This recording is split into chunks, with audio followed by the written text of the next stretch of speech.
今次咧，其實咧，我哋好榮幸獲得咗劉德華嘅劇場係啦嘅負責人咧，就邀請咧我哋咧去北京回龍觀小劇場嗰度咧上演呢個後現代 R&B。Yo， 呢個就係北京嘅舞台啦嚇，澳門嘅燈我哋都帶咗過嚟。我哋嘅呢個舞台嘅 set 咧，亦都已經準備好咗啦。到時咧，大家嘅女神阿紫就會喺舞台嘅正中央為大家演奏。咁另外咧，亦都我哋透過有 MV 嘅方式啦，嚟到去將呢一個澳門嘅景色咧帶俾我哋嘅觀眾。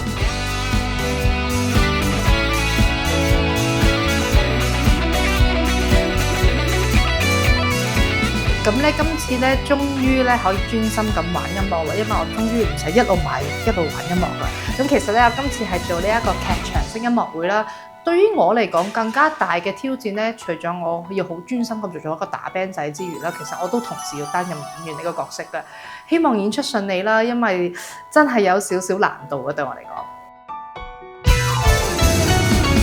咁